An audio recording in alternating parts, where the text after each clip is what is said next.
Check, check, Mike. Okay, it's 11:05. Can everybody hear me? And you're happy with the seat that you have? You can see one of the screens at least. That's good. I think we should get started. This is a very nice session. I feel privileged to be chairing it and having the chance to discuss the papers. We have two papers looking at gender pay gaps and another paper looking at an overlooked gap, perhaps, in this region because of data scarcity, and that's the gap in transition to employment. So I'm looking forward to a great session. I would like the presenters to try to stick to the 15-minute time limit. I'll give you a warning, okay? So, Ali, the floor is yours. All right, thank you so much. Thank you for your attendance. And it's a joint paper with Sara Kassab from Department of Economics at Concordia University. And each time when I work with gender studies in the MENA region, I get struggled and still struggling about what's happening in reality. So 2 weeks ago or 10 days ago, I was at UN ESQA in a session about they were launching the first snapshot of gender statistics in the MENA. So we have some progress, we did some progress, but still lacking behind all other economic regions. So the MENA region invested largely in education of females, particularly at higher level, at higher education over the last 3 decades, but still struggling and still lagging behind when it comes to labor market. So our paper tries to provide some additional evidence when it comes to gender pay gap among youth. So we have a lot of evidence about gender pay gap in the region, but when it comes to youth evidence are little. So we provide insights from three countries: Egypt, Jordan, and Palestine. So the selection of countries, Egypt, it's a major economy in the region with a large population, and Jordan is in the middle between in the east side where we have other countries, Lebanon. So it provides some interesting progress about female participation. And finally, state of Palestine or Palestine, because of its situation, and they had a nice representation of female, but because of war and other related issues. So I'll try to be straight to the point in order to have more time for discussion. I would like to start with some statistics about the current situation, and you are familiar with many statistics and other stylized facts, but to highlight again the issues that we are facing and still struggling when it comes to female employment and female participation. We have the lowest gender parity according to Global Gender Gap Index. So out of 100, so the MENA scoring the lowest. It's estimated that it could take up to 150 years to achieve full gender equality in case we put a plan and we are on that right track, but it seems it's not the case. And female labor force participation is on average of 20%. In some countries is higher, in other countries lower. So in Lebanon, for instance, is around 27%. I did a recently a report for UN Women. They want to increase in the next 5 years by 5%. So what will be our situation in 2030?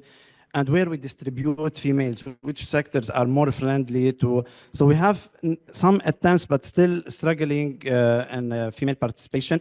The situation will become worse when we go into young population.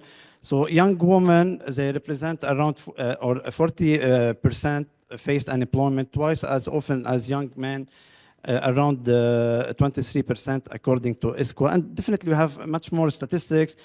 We can talk about it in our paper and what is available from the community and international organizations operating in the region.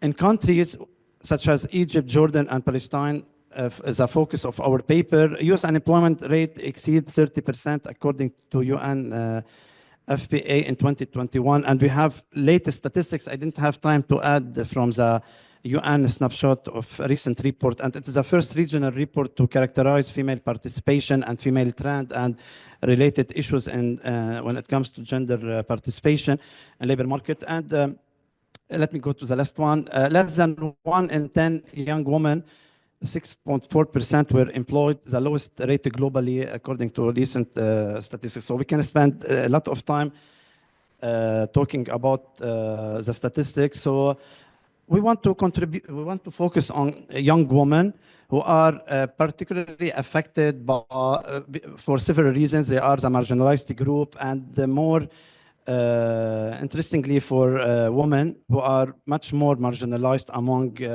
young population.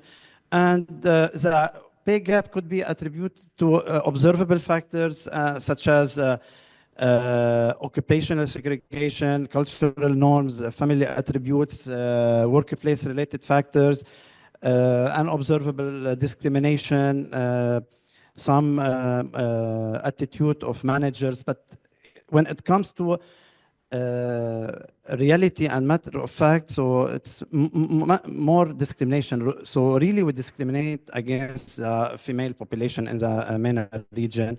So we did a similar study using data from banking sector in Lebanon. There was a huge gap between male and female across the distribution of income.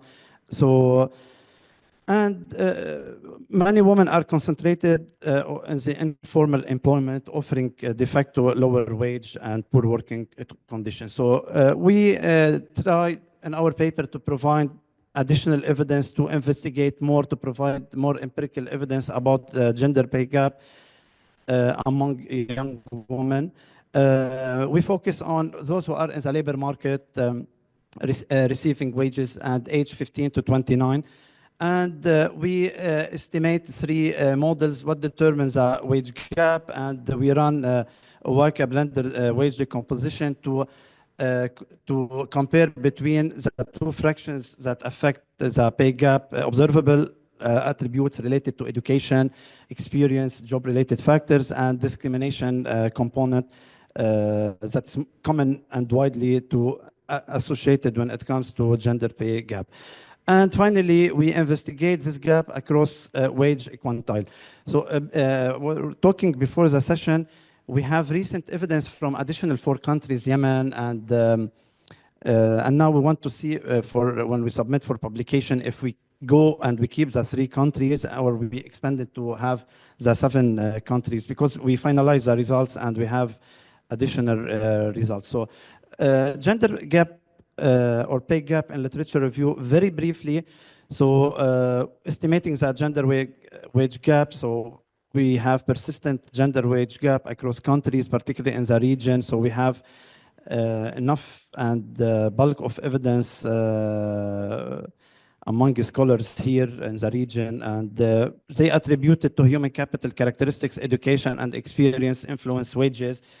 We have women sometimes get lower returns. Job characteristics play a role. Public sector jobs more attractive to women, occupation, sectoral segregation. We control for such factors in our empirical application. Demographic and societal characteristics, we have very few. We don't have, we didn't control to many variables. So marital status, in order to investigate the wage premium, and if we have penalty for area of residence, we control for residence area. And we run the decomposition method to understand or to see the role of an unexplained component in wage gap. Okay, so this is very briefly to go to our application. So data, we use labor force survey, Egypt, Palestine from ERF portal data, Jordan from through ESQA. So we get the data through UN ESQA after doing consultancy work and through Department of Statistics in Jordan. We restrict our sample to paid employed youth, and the sample size in the 3 countries, 10,000 in Egypt, around 14,000 in Jordan, Palestine, 5,000 observation. And in terms of variables, we're using a monthly wage as a dependent variable. Gender, definitely. Human capital characteristics. We're focusing, no need for this one. I need the mic. So we're using education and experience and are the key component of WACA blended model.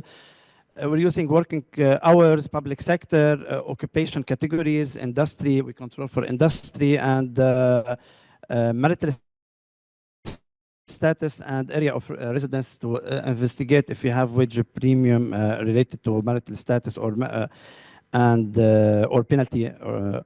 So some descriptive statistics in the three countries: Egypt, lowest average monthly wage; Palestine, the highest average; Jordan, 462. And gender distribution, we have male use dominant, and we have dominance of male. Education level, we have the highest share with university education, 33%. No education in Egypt, 10%, greater than Jordan and Palestine.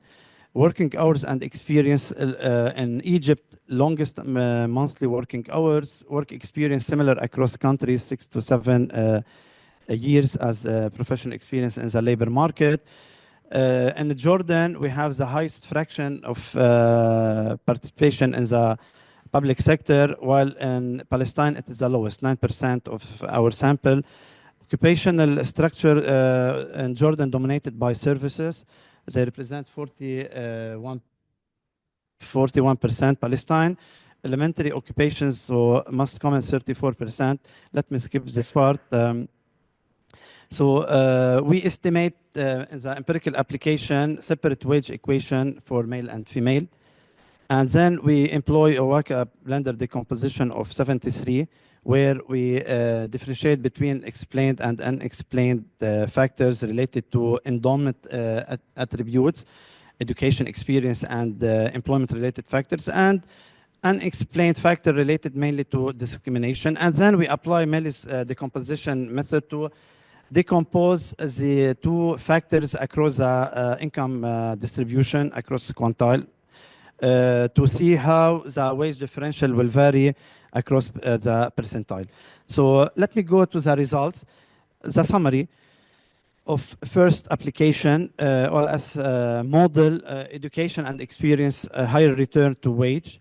Women in Egypt, so we observe positive and statistically significant. Women in Egypt, they have higher return to both education and experience compared to other countries and compared to male.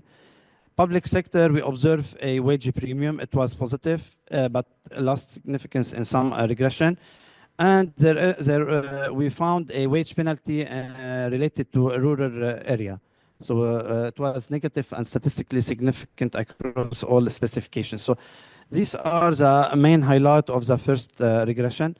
More importantly, WACA blender decomposition, we found a significant. So here we're using the hourly, monthly hourly wages. Monthly wages, monthly. In terms of working hours. So we control for working hours as independent variable. Yeah. So in the new version, we are including only WACA decomposition. So to focus on quantile. Yeah, we can. So instead of monthly wage. So for decomposition, we have significant result for the gender pay gap. It was significant in Egypt, around 22%, the gap between male and female. And in Palestine also is less, but statistically significant. In Jordan is not statistically significant. It's, however, negative, but it's not significant. The unexplained part, it is the largest in Egypt, so around 99% related to discrimination and statistically significant, in line with some existing studies related to Egypt and other countries in the region. And however, in Jordan, the unexplained part it decreased to around 8%, and it's statistically significant. So discrimination found to be an important factors related to explain this pay gap between young male and young females in our survey of 21. Yeah. So last one, quantile regression. So in Egypt, we observe that the largest gap found at a low income distribution and occupation where we have low return or low wage. And we found evidence the results were statistically significant at a lower bottom of distribution, where the gap is largest here, providing evidence of the existence of sticky floor. When we move up to top distribution, so the gap reduced and still have the gap, but the unexplained component became stable and high wages occupation or sector, so we have a lower gap, indicating sticky floor in the case of Egypt. In Palestine, we observe a glass ceiling where it's a gap widened at a higher wages. So contrary to the case of Egypt, so here we are observing for unexplained component and gray decline when we go to 60th percentile, 70s, and 80. For the case of Jordan, it fluctuates. So still persistent the discrimination component. It decreased with time, indicating low contribution of unexplained factor compared to other countries, Egypt and Palestine. So this is the composition across the quantile. To sum up, in terms of policy, we want to investigate more in education, but mainly in terms of type match the future of work or the demand for new occupations and the new skills in the labor market rather than males. So flexible work arrangement policies such as parental leave, flexible work arrangement, compressed work week may be useful for to help female to participate more in the labor market. And we want to make it clear for policy makers about the role of discrimination and different stereotypes that still dominating the labor market, still important to come up with innovative policies regarding discrimination, because in multiple papers we're running, and including this paper, discrimination is still important in the labor market, and in our mentality in the labor market, highly integrated in mentality of managers leading the companies or owning the company. So future research, so we are trying to have lower age bracket, so we are applying in our paper. We include more countries, which is the case, and however, we didn't control for any panel data in our revised version. Thank you.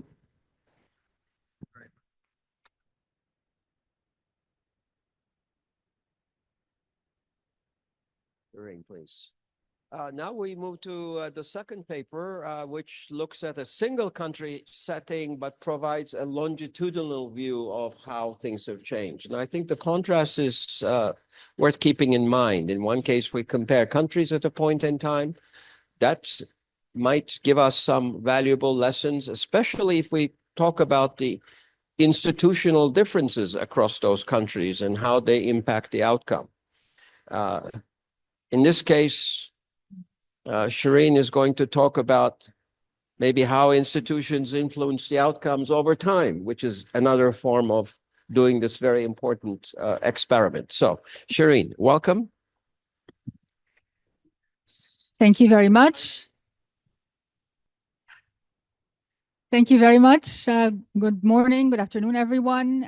My name is Shireen Alazzawi, and I'm presenting my joint work with Vladimir Hlasny, Occupational Segregation and the Gender Wage Gap in Egypt over the long run.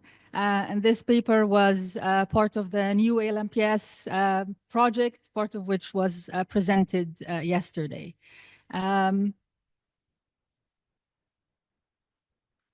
So quickly, just to give a brief motivation already, Ali made my life easier by talking a bit about this. Egypt in particular has achieved gender parity in primary and secondary education. And often women actually surpass men in terms of their educational attainment in some socioeconomic backgrounds. Women have also been occupying an increasingly larger share of parliamentary seats, almost a third. Representation in government and judicial roles has also increased significantly over the last several years. Despite these achievements, we see that women's participation has actually been declining over time, and their unemployment has been increasing. So together, these two things are telling us that the labor market is not being very friendly to women, or there are other things going on. We do document significant gender pay gaps, especially in the private sector in this paper. Obviously, this is attributed to both demand and supply side factors, so the declining public sector over time. So this is definitely one of the major developments in the Egyptian economy over the last quarter century, but also discrimination, as Ali mentioned, and that's a major issue as well that we will touch on. There are, of course, some supply side factors, including what we might call the motherhood penalty.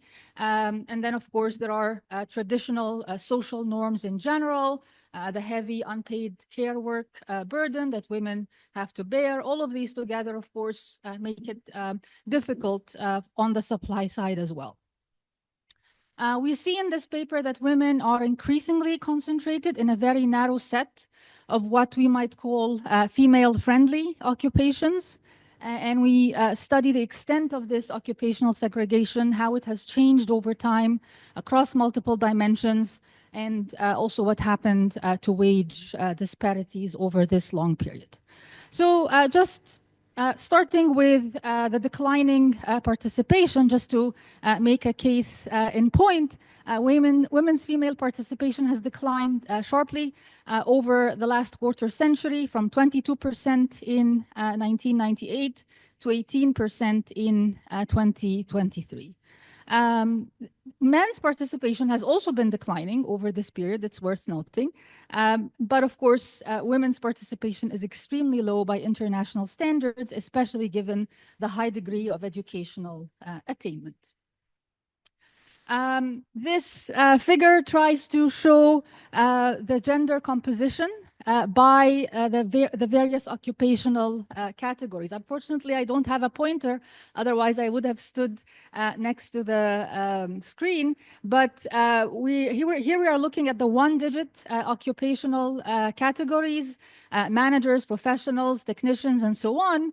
And in all sectors, women, of course, make a very small proportion of the overall employment, and especially in the most important sectors. So over time, the most important sectors at the beginning of the period, 1998, were skilled agricultural, crafts and related fields, professionals. Women were a very small proportion of the agriculture and crafts, while they were quite a significantly represented in the professionals field. Over time, this has changed a little bit, but still they tend to be concentrated in the professional field, which is not the major sector or the major occupational category in the economy.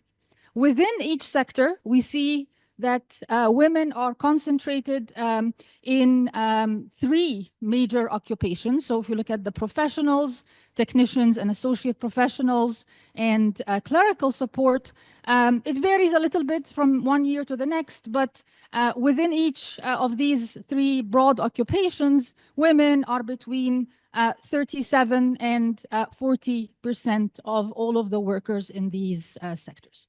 And this hasn't changed very much over the period. But again, the overall share of women, of course, has been declining. Now, looking at all women who are employed and all men who are employed, we see that Again, over time, women have continued to be mostly employed in professional occupations in all years except 2006, when skilled agricultural workers was the largest group for women. Obviously, there was a big change in the Egyptian economy over this period, major privatization, downsizing of the public sector, and so that could partially explain that trend. We see also that over time, the proportion of women technicians and associate professionals increased for a while until 2012, fell in 2018, and then and in that period, clerical support kind of took over, but then the trends reversed back in 2013 with technicians and associate professionals being about 14% and clerical support declining to just 3%.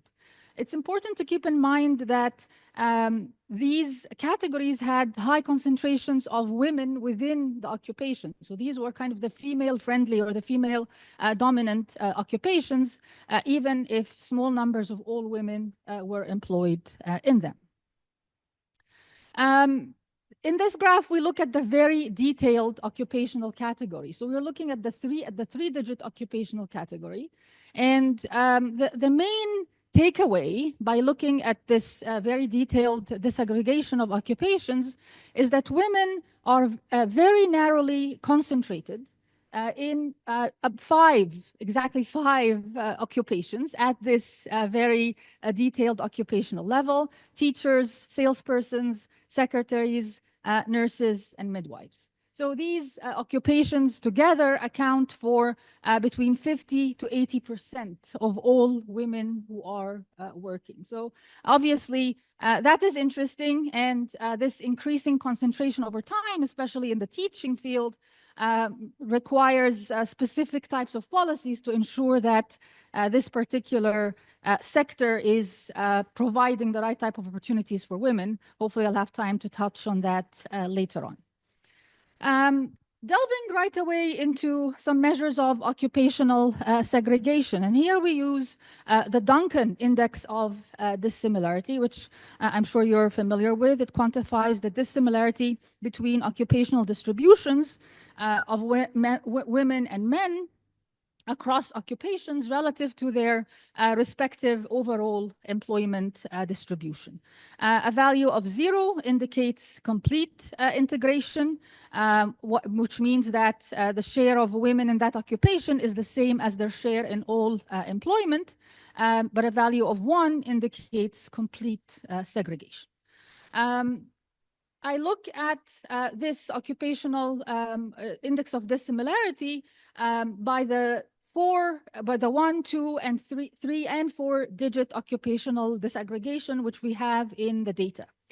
One point to keep in mind is that only the 1 digit is actually comparable over time. It's the one that's been harmonized in the data, while looking at the more disaggregated levels gives us obviously more information, but it cannot be compared over time except between 2018 and 2023, when the same occupational codes were used by the surveys.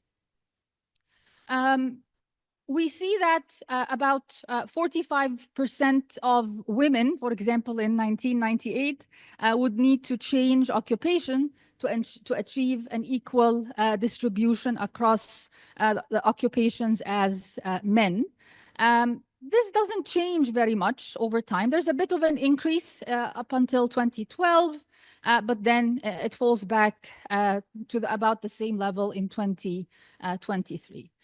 Within each year, we can compare the 2, 3, and 4 digits to each other. And of course, we see that as you go to the more disaggregated occupational categories, the degree of dissimilarity tends to rise.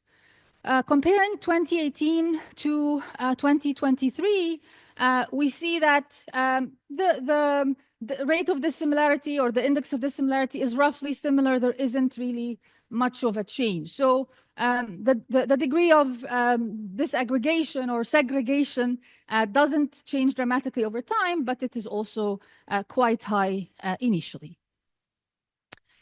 We can also look at the similarity by educational level. And I'm just going to go relatively quickly now to be able to present the main results. We see that those who have university and above tend to have the lowest degree of segregation, while those with vocational and secondary have the highest. I'm going to talk about this because this is important, and then I'll jump to the wage results. So over time, of course, we know that the share of women in, this is particularly wage workers, the whole analysis is limited to wage workers, has been falling over time in the public sector. Men, of course, has been falling as well. But the interesting thing that we see is that women have lost the kind of the better types of occupations. So larger declines as managers, professionals, technicians, and associates. So the kind of the higher skill occupations seem to have seen the highest degree of decline. In terms of public versus private, in most years, private sector has higher occupational segregation. Let me just jump ahead to the wage data, and again, distinguishing between public and private, there's almost no gap in terms of the public sector wages, even at different levels along the distribution. In fact, at the higher end of the distribution, there is positive discrimination in terms of women, or women tend to have higher hourly wages. In the private sector, things are a little bit different. There is definitely a significant wage gap at the median. It actually rose all the way from 2006 until 2018, and it has roughly stayed the same in 2023. We do see again that at the top end of the distribution, women tend to earn more than men.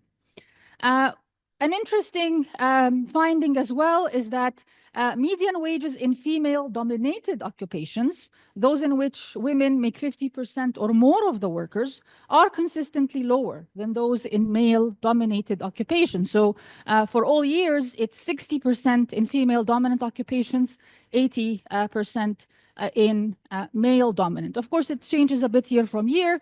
Interestingly, in the female-dominant, there was quite a big jump or a big drop in the last few years, while in the male-dominant, there was an increase.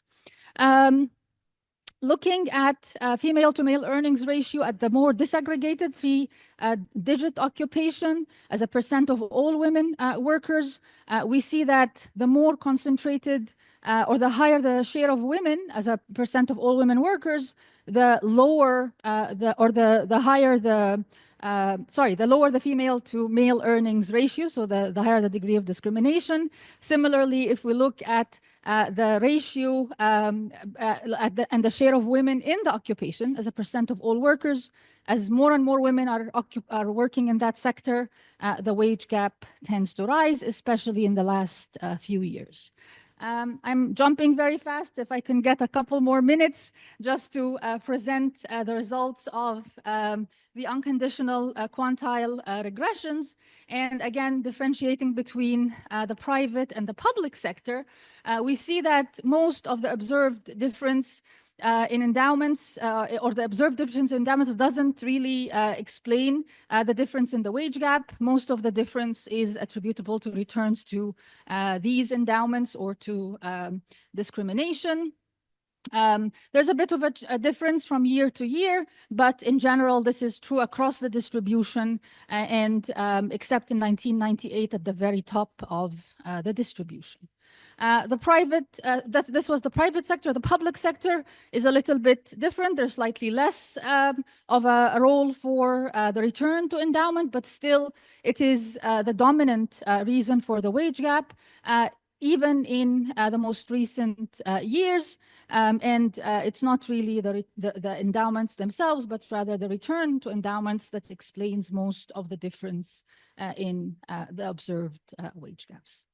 Just to conclude very quickly, occupational segregation is prevalent in the Egyptian labor market, with women increasingly concentrated in a handful of narrow occupational categories, and this has intensified over time.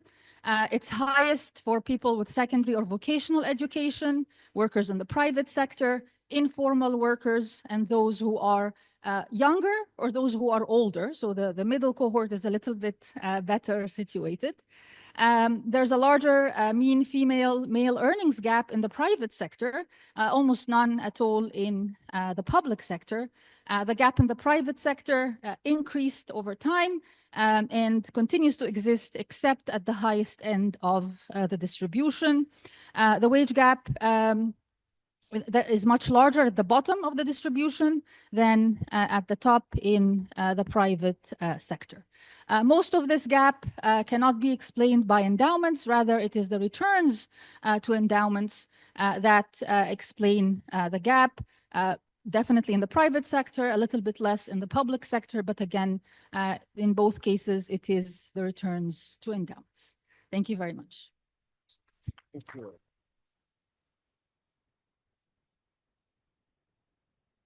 All right, we're going to transition to perfect. The techies are doing a very good job, so I guess I can move here. Hello, Kowsar. Can you hear me? Very good, very good. Should I share my presentation here? There she is. All right, so I would like you to confine the presentation to about 15 minutes, Kowsar, so we can have a good discussion. So, do you have my screen now? You have to fill these. Very good. Now we can see what you're doing. So the last paper is on transitions to employment from unemployment and also to inactivity from unemployment. So our presenter is Kowsar Yousefi. Please go ahead. Okay. Thanks for this session and having me here. And my apologies for not being there in person. It's very nice to hear some researchers from other scholars, and my research also consistent with their finding with different looking at the data for the gender gap in one of the countries in the MENA region in Iran. And this is a joint work with Sana Rashidi and Mohammad Rahmati. The title is Women Waiting Time in Labor Market with Evidence from Iran. Most of the researchers in this literature are focused on the static differences between men and women, but here we are trying to go through the dynamicity of the change of the differences between these two genders. And we try to see if aesthetic shocks of unemployment are turning to a dynamic spells of unemployment or waiting time for women as compared to men. And also if this is a long-lasting phenomenon for the women rather than a static shock, a static hit of unemployment. And we also see which conditions exacerbate these differences between men and women, both in terms of micro heterogeneities and macro shocks. By macro shocks, specifically, I mean the COVID-19, whether it changed the pattern. And by micro heterogeneities, I mean working in private sector versus public sector and some other features between the two groups of men and women. So the research question is that whether does gender explain the probability of staying unemployed before becoming employed? And also does gender increase the probability of becoming inactive, conditional on being in a job search? And as an overview of this research, a gender gap in the labor market is a well-established fact, and the question of whether this gap is endogenously chosen by women rather than exogenously exogenous force by the environment is an open question yet. We don't know whether it's a women's choice or some exogenous facts that force them to stay more unemployed or being out of the work environments. And it depends what you call as an endogeneity. Do you call cultural attitudes as an endogenous choice of women or not? Do you call intergenerational choices, intergenerational attitudes that are makes sense in the MENA region exactly? Are those endogenous choice of women, or are those forced by the environment, by the culture, by the religion, and some other factors to them? So the question of whether this gap, whether it's dynamic or static, is an endogenous or exogenous is still open question. But our research is focused on the dynamicity of the gap. So we look at the Iran data set, and we go to Kaplan-Meier estimation as a univariate estimation, and we run some survival analysis, and then we go to multivariate estimation using Cox model, and to compare the two groups of men and women over time. We track persons who are unemployed over time to see whether what is the probability of staying unemployed versus becoming actually unparticipated or finding a job. And also, I would like to say that our research is focused on the average women in the region in the Iran, and not a specific woman. So it shouldn't, all these researchers regarding women shouldn't end up with labeling towards women, to some individual women. Rather, it should be seen as an average statistic that should be better off by public policy making. Okay, the literature, some of the gap in the labor market of the women versus men is coming from the supply side, by some channels like maternity, like perception towards social norms, whether it's culture, whether it's religion, or some other social norms, and also the segregation of jobs. Some jobs are very highly segregated, especially in developing countries. And some other there are some other channels from the demand side of the labor market, the social networks, for example. When a firm looking for a person to fill a position, it's very likely that the network of the CEO is dominated by males. So on the demand side of the market, we also have this problem of social networks, and also integration costs. When imagine a work environment that's segregated for men and women, it's costly for the firm to make it integrated. There are also some other channels like intergenerational transfer, what actually parents teach to their kids regarding working outside, and whether that kid is a girl or a boy. And also financial responsibility. One of the main reasons, it seems that one of the main reasons in the MENA region, especially in Islamic countries, that ban women to burden themselves with the hardness of working outside is the lack of financial responsibility, or the weakness of their financial responsibility toward families. So let's go to the data. This is coming from Iran's data. First, here on the left-hand side, you can see the unemployment rate. That's very much higher for women with regard to men. And on the right-hand side, you can see participation rate that's also very low for women with regard to men. And you may have seen a nice paper by Seema Jayachandran, 2015, that discusses the women participation rate in all over the world, and also in the MENA region. And in that paper, you see that the lack of participation for women is a phenomenon all over the MENA region with regard to other countries. And in my data, in the labor force survey of Iran, the unemployment rate on average is 19% for women versus 10% for men. Participation rate is below 20% for women. That's a puzzle why this is so small. And for men, it's 70%, it's like a normal range in other countries. And also the employment rate showing the same gap. For the other statistics like age, marital status, and some other things, the two groups are almost the same.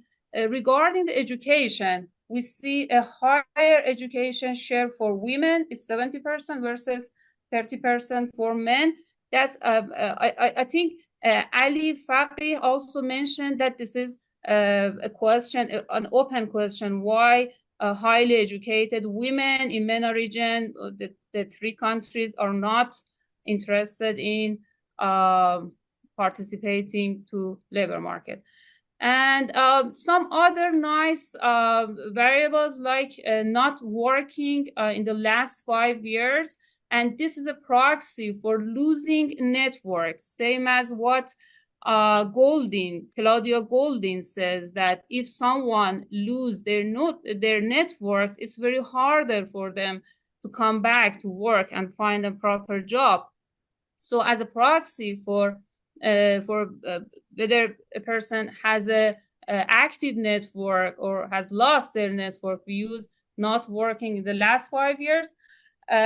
For the women, 73% of women in our sample have not worked in the last 5 years, and it's about 20% for the men.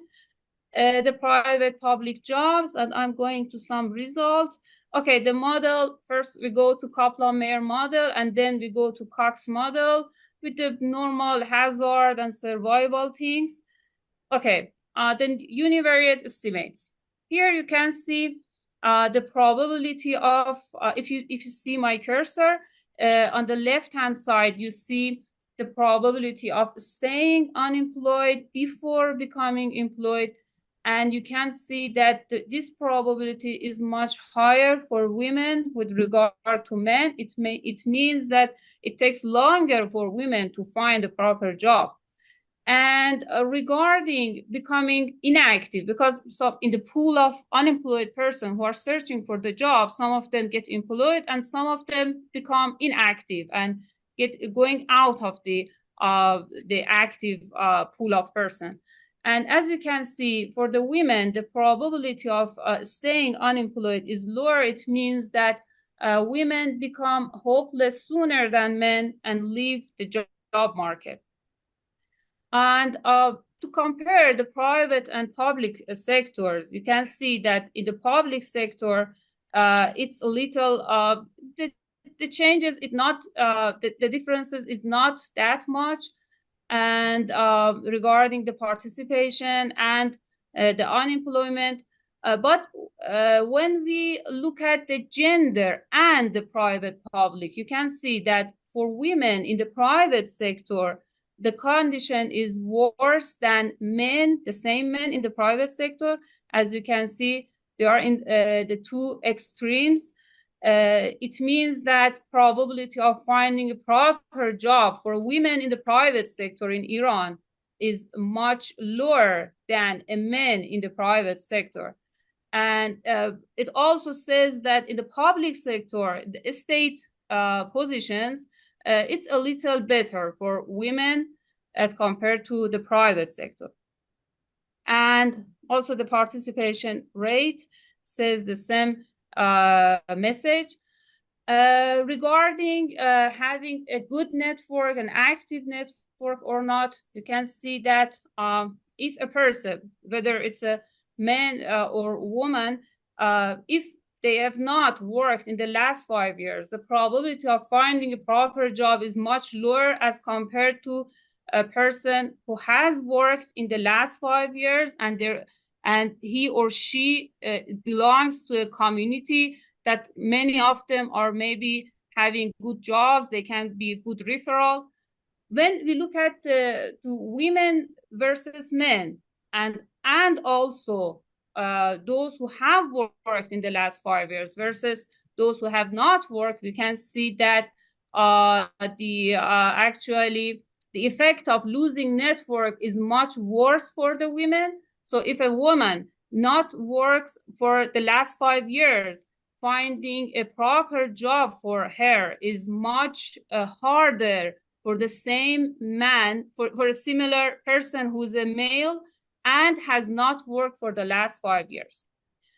And because of the time restriction, I'm going a little fast. So the next question, whether a macro shock like COVID pandemic has changed this structure.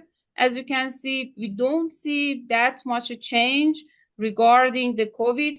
Those people who have been unemployed during the COVID or because of the COVID or simultaneous to the COVID pandemic have the same dynamicity as others. And it doesn't change whether it's he or she is a male or female. So COVID-19 has not changed the structure of the labor market. Now let's go to some Cox model, the result of the Cox model. As you can see here, the hazard rate of unemployment from unemployment or the odds ratio of finding a proper job for women with regard to men is much lower, is 40%. This is the odds ratio. It means that for the women, it's harder to get a proper job. And if the person has not worked in the last 5 years, it's worse for her or his. But if the person is a female who has not worked, who has not worked for the last 5. We lost your, oh, yes. Fine. Yeah. So if the person is a female who has not worked in the last 5 years, the condition is worse for her as regard to a male person who has not worked. Being in the COVID-19, the shock of COVID-19 doesn't change the result that much. The result is almost 1, which means the effect is 0. The marginal effect is 0 because it's Cox model, and as you know, it's a not linear model. So the hazard rate of inactivity or becoming inactive from unemployment, you can see for the female, it's much higher than men. It means that female become hopeless sooner than men, and they leave the labor market and become inactive. If the female has not worked in the last 5 years, they may stay longer searching for the job. But overall, a person who has not worked in the last 5 years, whether he's a male or whether he or she, it takes sooner for them to leave the job market and become inactive. And yeah, I think I've mentioned, and these are some robustness checks. I'm not going through them, just to make sure that our results are robust to different setups. So overall, what we discussed in this paper is that the COVID-19 has not changed the structure. The structure of the labor market is coming from some channels from the past. And the gap between men and women is not a static phenomena. Rather, we should see it as a dynamic phenomena that affects women's life in a very larger horizon. And we may see job segregation or preparing good environment as a transition toward equality, especially in the MENA region, in regions that families don't allow their daughters to work in an environment that's dominated by men. Maybe job segregation may be a solution for this transition toward equality. Here in this paper, we don't have access to wage statistics, so we don't discuss wage. And also, we don't have job promotion statistics here, but I'm sure that the glass ceiling should be a phenomenon that should be studied in future researches. So our findings are consistent with the literature on network effect, the referral, cultural issues, and also I would like to again mention that I'm not addressing endogeneity here and just presenting some statistic in a dynamic version. Thank you.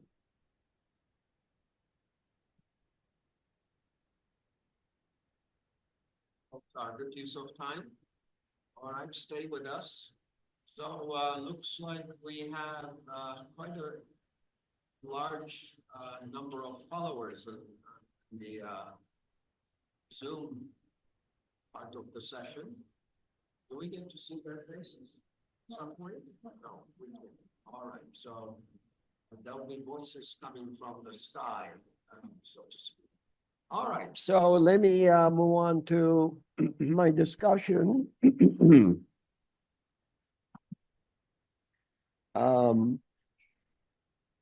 have to share it. All right.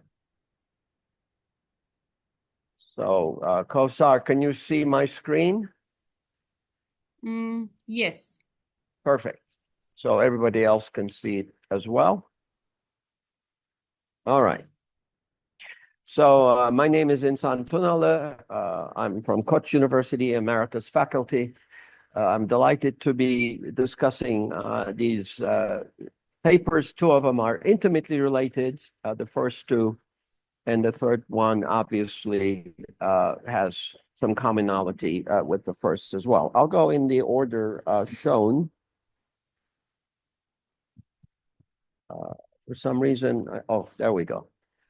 Now, gender gaps is a very popular area in our field, as you know, but it's also a very popular material in cartoons. So this particular cartoon is one of thousands that you can find on the internet. And it has a lot of lessons for us, this particular cartoon. Now, the work on gender gaps, especially in terms of wage outcomes and participation outcomes, have been based on two influential papers.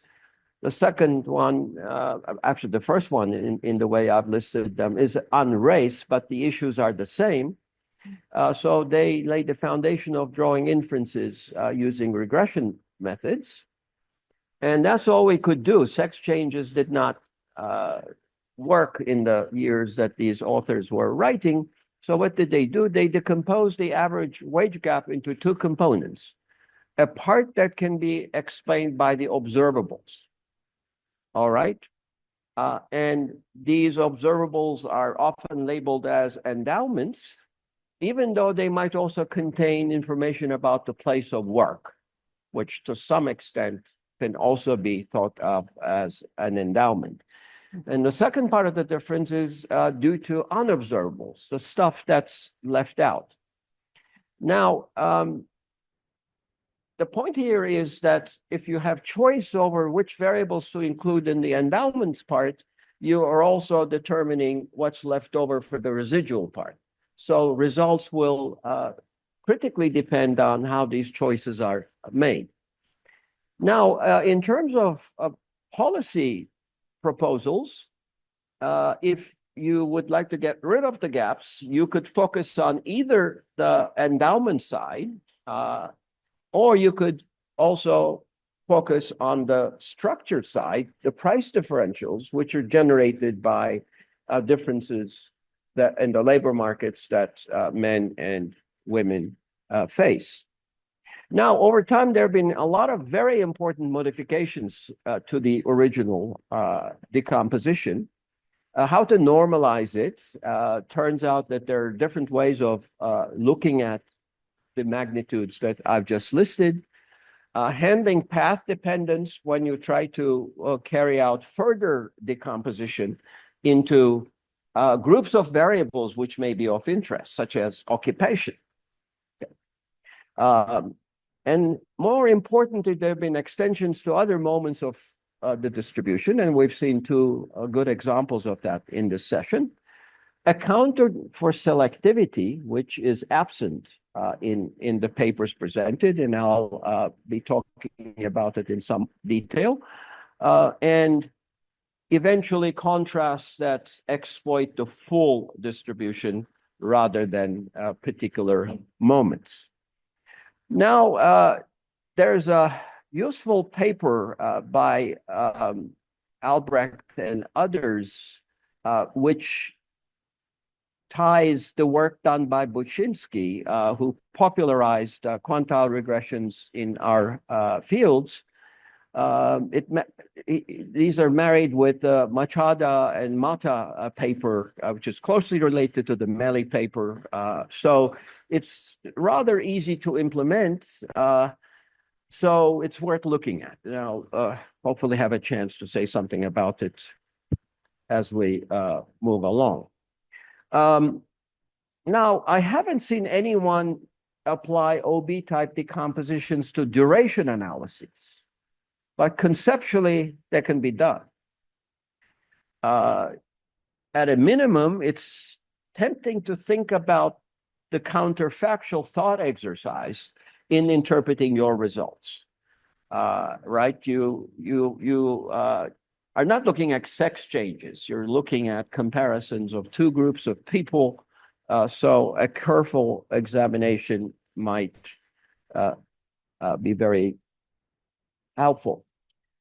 Now, let me look at the first paper by Ali Fakih and Sara Kassab, which looks at the youth segment.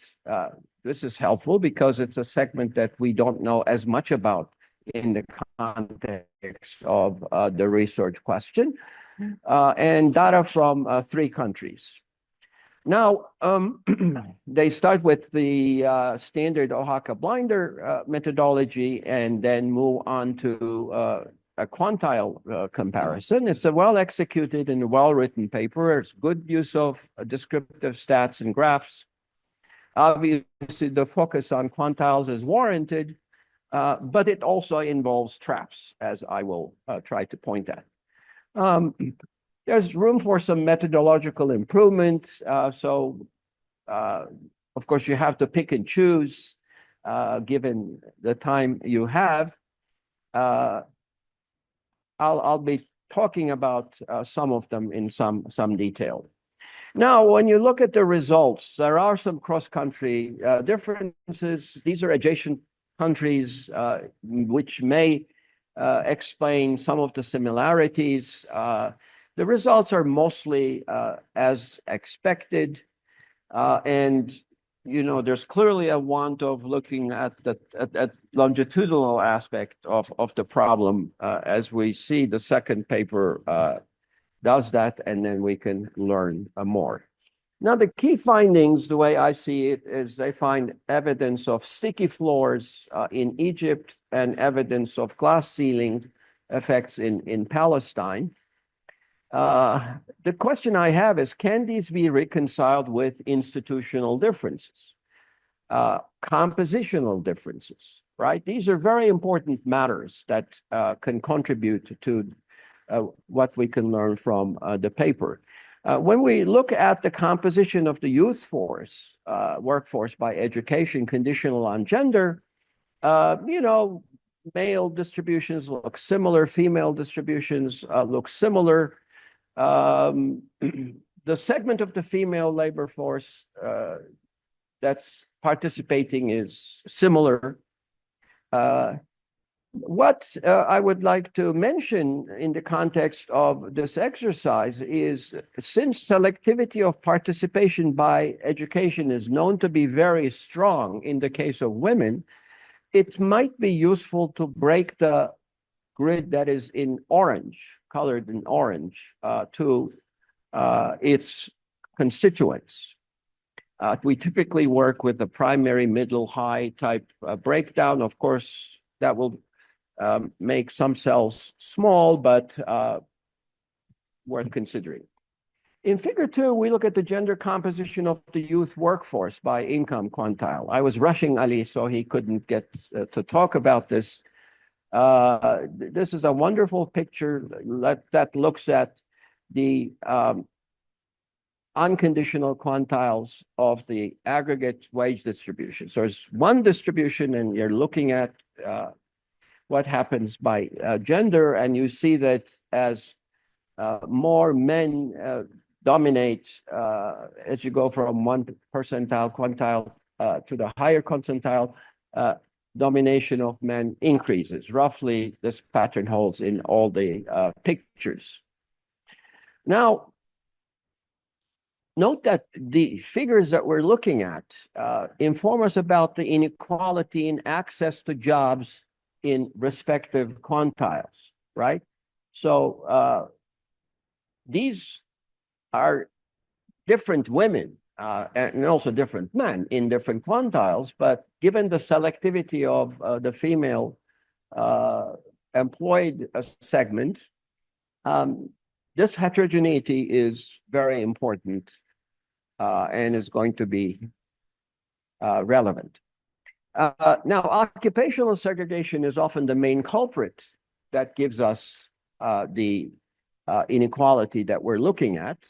And because the decomposition exercise exploits quantiles of two separate distributions, right?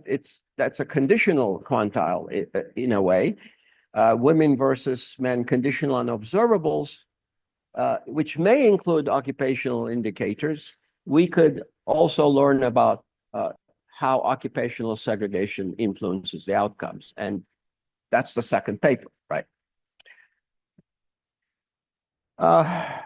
I think it's worthwhile to pursue the contribution, assessing the quantitative contribution of occupations and industry to decomposition components. In this literature, there's this distinction between who and where. So one aspect is of your endowment is who you are, your schooling, and so on, but also where you work, geographically where you work, in terms of occupational distribution where you work, and so on. Now,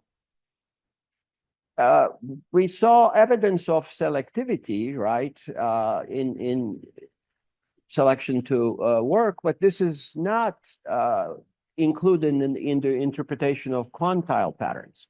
It's probably okay if selectivity operates in similar fashion, but it may not, right? When you break the youth into further subgroups, say by 5 years, it could be that young ones are more likely to show up in certain quantiles versus the older ones and so on. So you will end up comparing things that are not exactly the same. Now, the authors then look at the gender gap across the wage distribution in 3 countries and then talk about them one by one. So there are some statements that I differ with. This particular one I would like to focus on. The authors say that wage disparities, by looking at different percentiles, wage disparities are more severe for young women in lower paying jobs. The point here is that jobs being compared are not the same, right? Different quantiles contain different types of jobs. So the correct way to say that is wage disparities are higher when we compare women in lower paying female jobs and men in lower paying male jobs, and likewise higher and higher.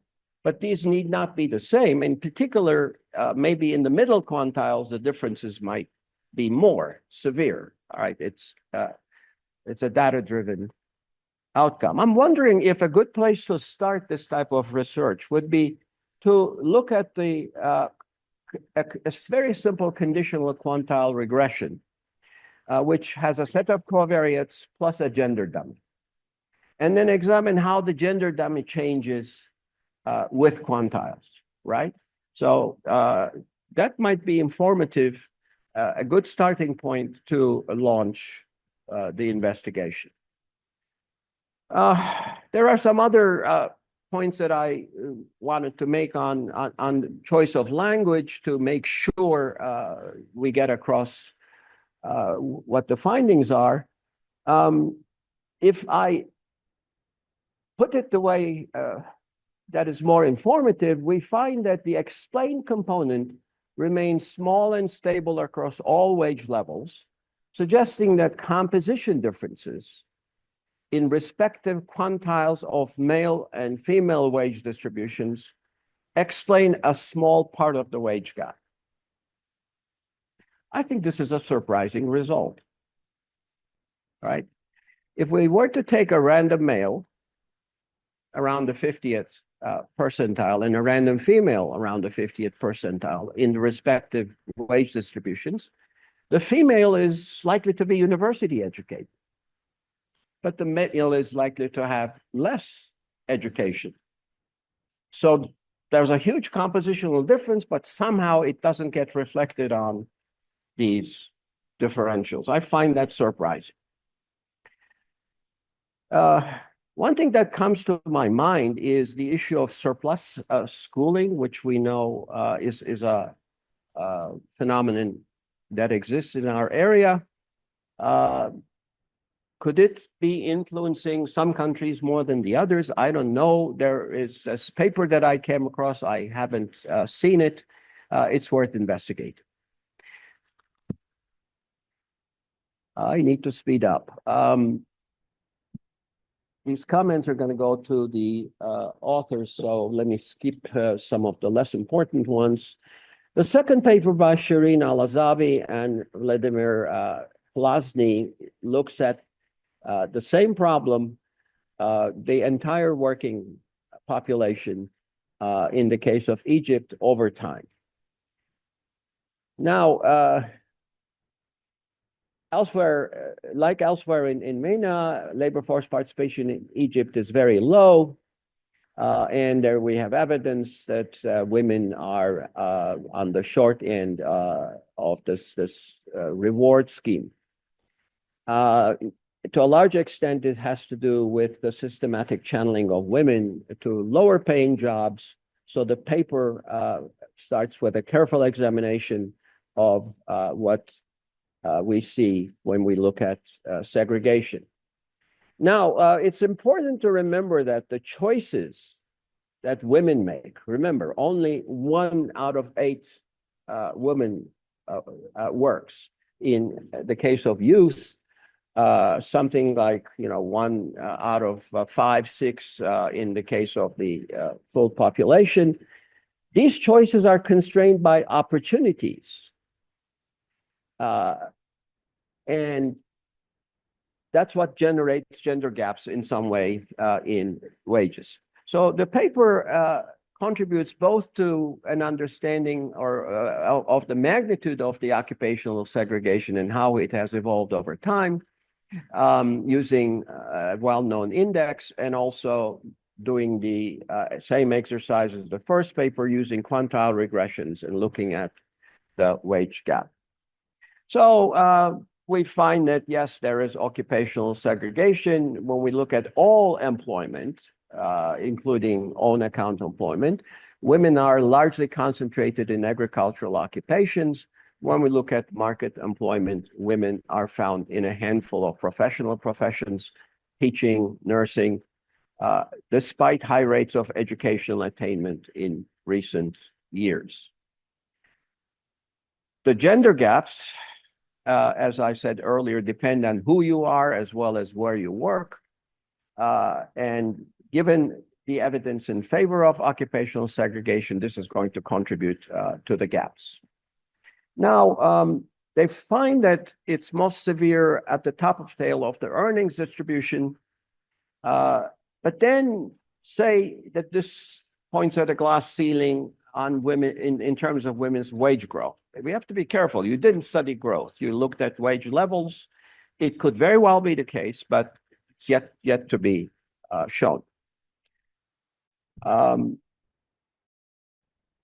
Now, this paper comes up with some policy proposals, and it's impossible to disagree with them, but of course, they're very difficult to implement. And the usual test I would like to use at this stage of the exercise is, does your work justify your policy recommendations, right? Oftentimes, the temptation is to talk about very broad policy suggestions. And I think this is something that weakens the paper. And then one particular one that seems to go in the right direction in terms of what I listed at the top of the slide, bolstering merit-based admission to elite schools, would, they propose this, and it's very, this is a debatable issue because that's going to create other inequalities.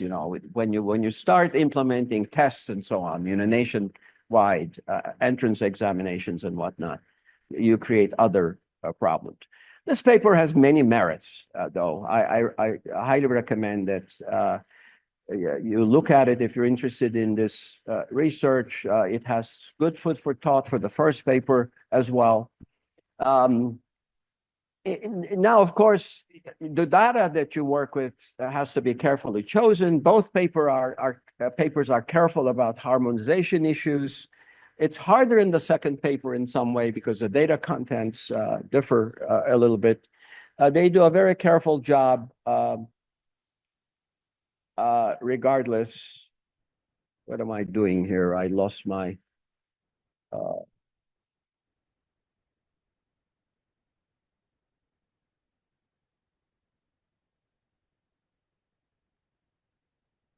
Yeah, so let me actually skip some of my comments because I'm gonna end up getting you to miss lunch. Yeah, I think we also have to look for evidence of policies that worked, right? Especially when we do a longitudinal study. Can we somehow see evidence of what worked? Yeah, there's some other issues that I'd be happy to share these comments with whomever requests it. So, I mean, there are a lot of methodological issues here, and the quest is obviously not over. I'd like to mention a comment by Greg Lewis, a Chicago labor economist, who didn't write much, but he influenced a lot of students in labor economics. He was the first one to look at union wage gaps in the United States. And he said, what we should do is think about what would happen to average wages in the absence of unions. Right? The point is, if you eliminate unions, you're going to alter the distribution of wages in both union and non-union sectors, right? Now, the methodology is a partial equilibrium analysis. It just does not rise to the demands of this thought exercise that I just mentioned. So if you replace union by gender and rethink, you'll see that there are some similarities and some differences because gender technically is not a choice unless you believe in what the cartoon is talking about. So let me just stop here. I think I can go on. So there's a very good paper. People interested in this research might want to look at this paper by Fortin, Lemieux, and Firpo. There are versions of it, but the decomposition methods are best explained, I think, in the handbook volume. Oh my God. Okay. The third paper, Women's Waiting Time in Labor Market. Now we go to Iran. It's a paper by Sana Rashidi, Kowsar Yousefi, and Mohammad Hossein Rahmati. And they're looking at the differences in exit rates from unemployment to employment and inactivity by gender. Now, this is a very good research question because we know that there are differences between women and men. Some of these could persist over time, Others might depend on the type of shock that's received, and it is surely worth knowing what happened, for example, as a result of COVID-19. So the data is well chosen for this purpose. The authors start with a good literature review and motivate what they're doing. The methodology is also appropriate. Kaplan-Meier survival functions, which are non-parametric, looks at the data, and then a standard Cox proportional hazard model. Now, the latter is a good choice, but they can do better. The results, again, we often say they're as expected. It's the unexpected ones that we usually talk about. There are some notable exceptions. They're good modeling choices and some which may be reconsidered.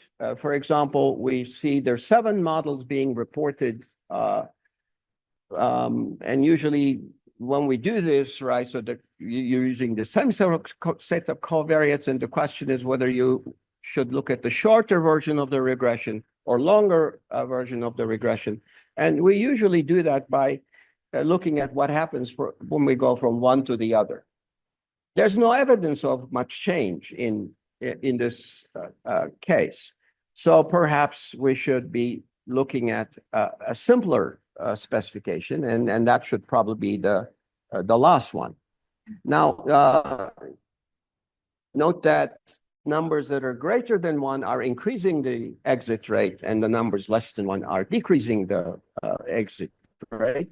So here you would think results are mostly the way you would expect them, except for one, right? The female one in COVID. It seems that women in COVID are finding jobs faster. This doesn't really agree with the premise of the paper that women are adversely affected by shocks. What can be going on? Well, oftentimes the problem has to do with the specification of the baseline hazard. I'll come to that in just a moment. The discussion is good, but it's a bit weak on search theoretic connections and also in establishing in the interaction between institution and the cultural context, which will probably have a huge impact on the outcome. Now, if I stick to my slides, I'll really you'll go hungry. So let me try to summarize this from the top of my head. Cox model is a good model because it breaks the exit rate into a component which can be captured by observables. They essentially move the hazard rate up and down proportionally throughout the observation window, and a component that is left arbitrary. So how time influences the exit rates is completely arbitrary in this model. Okay? All the covariates do is speed up or lower the exit rate around this given time dependence function. But where's that function? It's hiding in the residuals that can be recovered. And there are ways to do that. The second point to keep in mind is you're comparing men and women, and in the way the standard Cox model works, you assume this time dependence function of the hazard is the same. That cannot be right, right? So since specifying the baseline hazard correctly is a must in this type of analysis, the paper needs to look at this issue very carefully. Now, there's a paper that I have co-authored, which actually resolves this issue very easily by stratifying on gender. I don't have time to get into the details, but you can also do a second phase and then extract these time dependence functions non-parametrically, and then do even a third stage, try to explain what determines the different patterns that you see. So I already told you that this particular large coefficient is something that probably has to do with this misspecification. Now, there are some other concerns, but I don't have time to discuss them. It's for the authors. I just want to quickly share some thoughts with you, having read these papers and having worked on Turkey myself. I think a good way to start by thinking about our research in this part of the world is to think about the axes of segmentation. What are the main axes of segmentation? So I've listed some of them here. Not all of them may apply in a particular context or given the question that you're asking, but it's worth to start with them. It's also useful to document the evolution of the human capital composition of the population versus the employed population, to document the severity of the selection, especially in the case of women. And then also think about the labor market related institutions and their evolution. This obviously is very important for the second paper, or any paper that looks at the longitudinal aspect of the problem. Here is some advertising for work that we have done.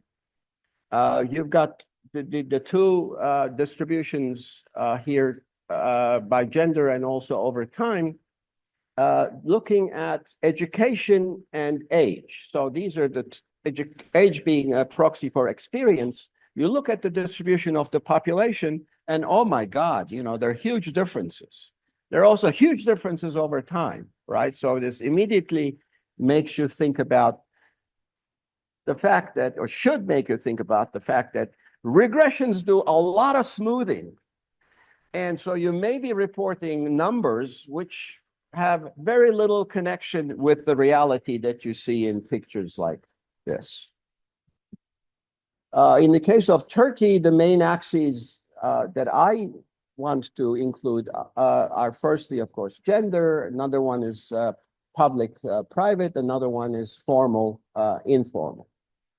And we use kernel smoothing a lot, and that can be tricky, especially if you're using data from different years and so on, but it's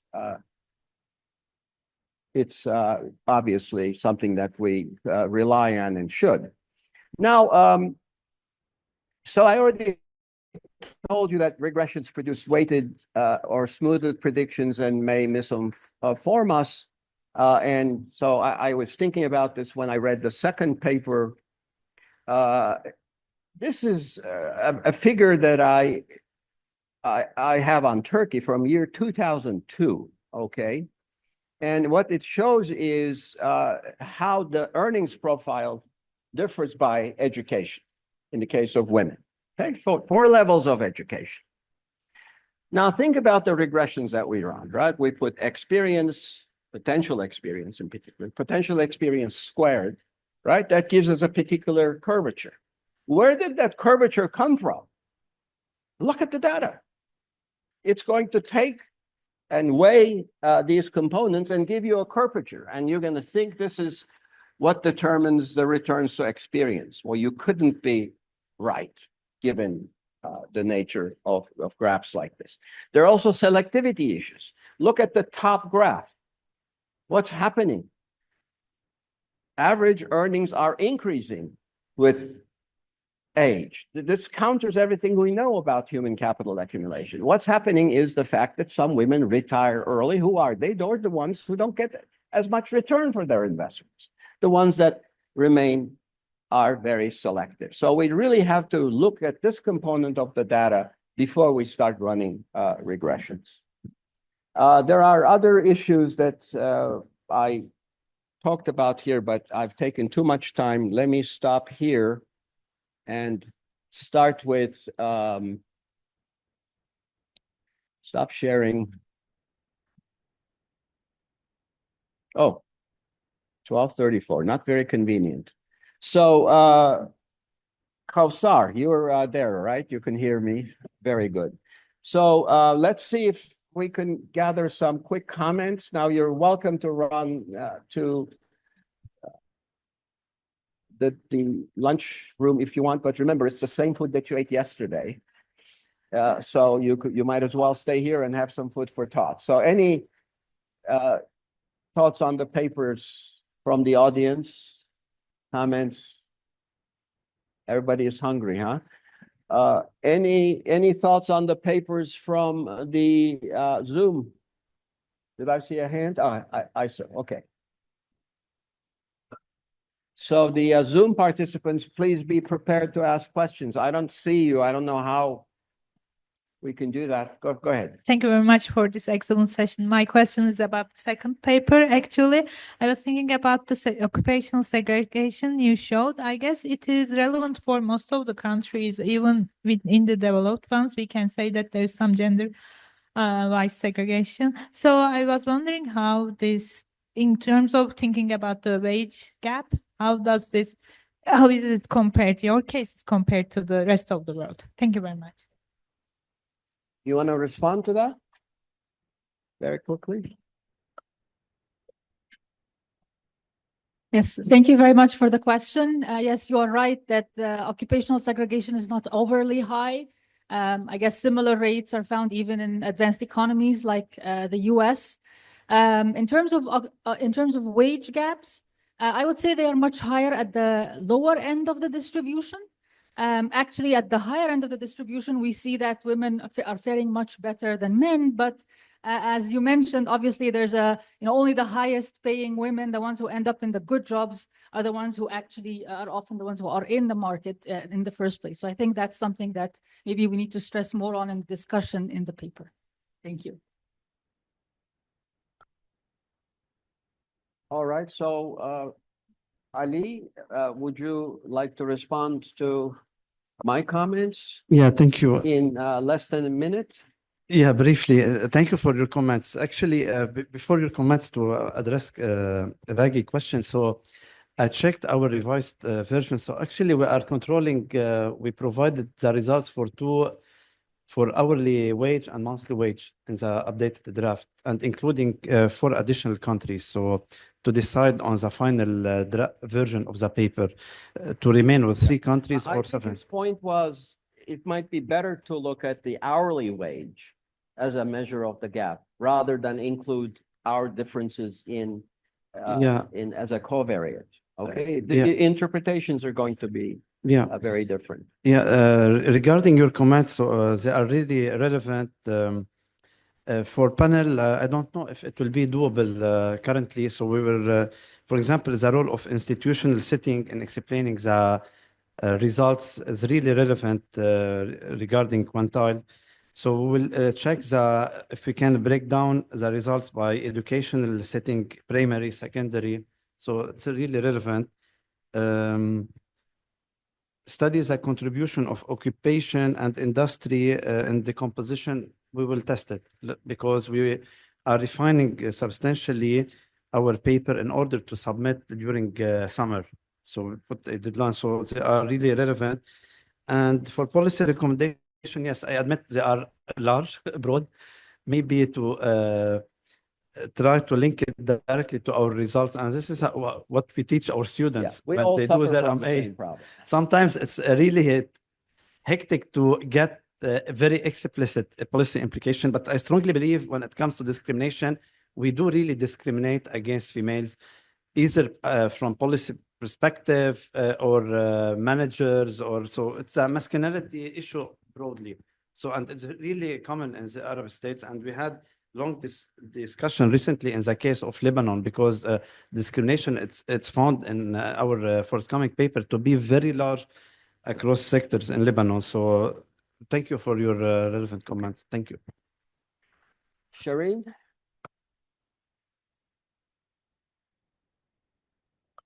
Again, less than a minute. Yes, I'd also like to thank you very much for your comments. We'll definitely read through the paper again and make sure that our recommendations, as Ali was saying, are kind of drawn from the paper itself. We'll try to we'll definitely look at the wage growth point that you made. Maybe it was just we kind of elaborated too much on the discussion. And we'll definitely make sure to take into consideration selection issues and see what we can do about that. I'm sure you can do it. Thank you very much. Kowsar. Okay, thanks everyone, and thank you for your great comments. I admit that this work has lots to do, and we definitely use your comments to improve it. Regarding the coefficient 1.22, that was the exit probability of women from the unemployment to employment if they have been hit by the COVID-19 shocks. I have to work on the data to see if there is some misspecification, as you mentioned, but another explanation would be that more women got unemployed during the COVID-19, so conditional that, or given that the unemployment is coming from that shock that hits women harder than men, it makes sense that they go back to work sooner than men. But definitely I have to see if there are any misclassification and work on and what you said, the literature you said, we will improve it. Thank you. All right, thank you very much. As I said, my comments will be available for anyone, the authors, you will surely get it from the ERF. So thank you very much for your patience. Your participation is important as you